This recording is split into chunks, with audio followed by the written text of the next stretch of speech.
తిరుపతి నగరం రంజాన్ వేడుకలకు సిద్ధమైంది. ముస్లిం సోదరులు సామూహిక ప్రార్థనలు నిర్వహించుకునేందుకు ఏర్పాట్లను చేపట్టారు.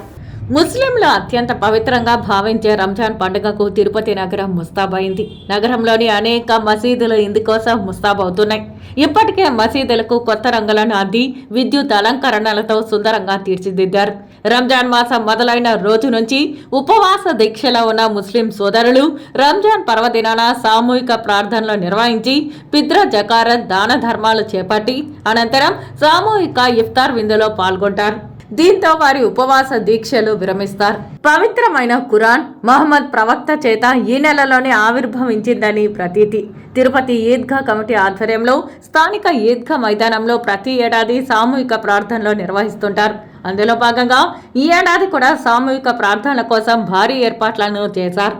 ఎన్నికల కోడ్ అమల్లో ఉన్న నేపథ్యంలో ఎలాంటి రాజకీయాలు తావు లేకుండా రాజకీయ నాయకులు సామూహిక ప్రార్థనలో పాల్గొని రంజాన్ శుభాకాంక్షలు మాత్రమే తెలియజేస్తారని మత పెద్దలు కోరుతున్నారు. అందరూ నిబద్ధతతో ఏకాగ్రతతో ఆ దైవ సన్నిధిలో రేపు రంజాన్ పండుగ ప్రార్థనలు చేసుకునేడానికి అనుకూలంగా ప్రతి సంవత్సరము ఆన్వాయితీగా మున్సిపల్ కార్పొరేషన్ వారే చేసేది ఈ పని.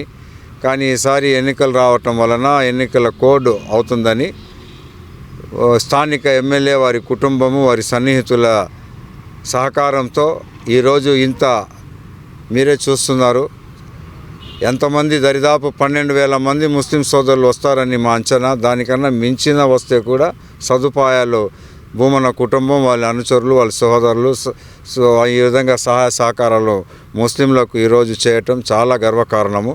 అదేవిధంగా రేపు ఉదయం 9:30 గంటలకు ఈదుల్ ఫితర్ రంజాన్ పండుగ నమాజ్ ఉంటుంది.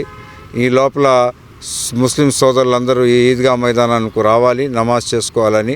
అదేవిధంగా ఈ ఆధ్యాత్మిక నగరంలో అందరూ సుఖ సంతోషాలతో ఆహ్లాదకరంగా మంచి వాతావరణంలో జీవనం గడపాలని మేము ప్రార్థిస్తున్నాము. మీరు కూడా ప్రార్థించాలని మిమ్మల్ని కోరుతున్నాను. పట్టణ హిందూ ముస్లిం సోదరులకి ఈద్గా కమిటీ తరపున రంజాన్ శుభాకాంక్షలు. అలాగే భూమన కుటుంబానికి, భూమన గారికి, కరుణాకరెడ్డి అన్న గారికి, అభినయ్ రెడ్డి గారికి, వారి కుటుంబానికి మా ముస్లింల తరపున ధన్యవాదాలు తెలుపుకుంటున్నాం. ప్రత్యేకంగా అన్ని ఏర్పాట్లు జరిగినాయి. దగ్గర 15,000 మందికి సరిపోయేటట్టు అన్ని వసతులు కల్పిస్తున్నాం. వాటర్ కానివ్వండి, మజ్జిగ కానివ్వండి, హెల్త్ డిపార్ట్మెంటు ఒక డెస్క్ కానివ్వండి, అన్ని విధాలుగా ఏర్పాటు చేస్తున్నాం.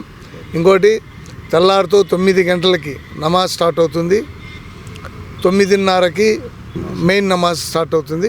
కాబట్టి ఇది అందరూ గుర్తించుకొని 9 గంటలకంతా అందరూ వచ్చేయాల్సిందిగా ఈ సభాముఖంగా తెలియజేసుకుంటాం.